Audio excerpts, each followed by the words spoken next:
Bonjour et bienvenue pour cette vidéo. Je vais vous donner des indications pour les exercices du 20 mars, la deuxième partie, les exercices sur les complexes. On commence avec le numéro 55, page 288. Alors dans cet exercice, il était bien écrit que c'est par des considérations géométriques simples. Donc on va pas faire de calcul compliqué, on va faire géométriquement. Alors je vais vous expliquer avec le premier. Donc le premier nombre complexe c'est petit a égale 1 plus i. J'ai placé le point A qui correspond, le point image. Puisque je vous rappelle, ici on a x qui vaut 1, y qui vaut 1, donc ça nous donne bien ce point-là.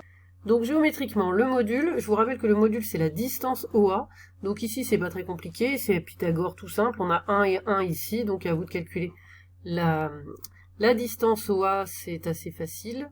Et puis l'argument, c'est donc l'angle entre l'axe des abscisses et le vecteur OA, donc ici on est sur la première bisectrice, il n'y a pas besoin de justifier plus que ça pour dire que l'angle c'est en degrés 45 degrés et en radian pi sur 4.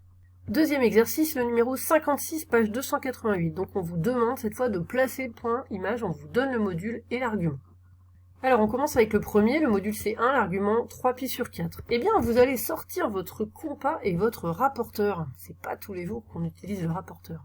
Donc on vous dit que le module c'est 1, ça veut dire que la distance au point O c'est 1, donc vous pouvez tracer un joli cercle de rayon 1. Bon, en fait, vous verrez après, vous n'avez peut-être pas besoin à chaque fois de tracer les cercles en entier. Ensuite, on vous dit que l'argument c'est 3 pi sur 4, donc on va placer un angle de 3 pi sur 4 à partir de l'axe des abscisses de ce côté. Je vous rappelle que 3 pi sur 4, en radian, c'est ici. Voilà, donc en traçant la demi-droite, on trouve ici, à l'intersection, le point qui correspond. Et dernier exercice pour aujourd'hui, le numéro 60, page 289. Il faut écrire la forme algébrique alors qu'on vous donne le module et l'argument. Donc je remplace z, c'est la forme trigonométrique, c'est r cosinus θ plus i sinus θ. Ici, le r, donc c'est racine de 5, le module, θ c'est pi sur 6, et donc on va écrire ce que ça donne.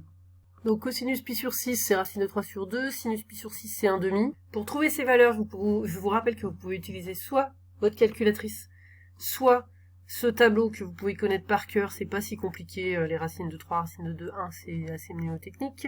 Soit ce cercle très bien fait, donc où vous voyez par exemple, donc ici pour pi sur 6, cosinus c'est racine de 3 sur 2, et sinus ça se lit ici 1,5. Et on peut donc terminer le calcul, simplement développer, ce qui nous donne bien la forme algébrique de z.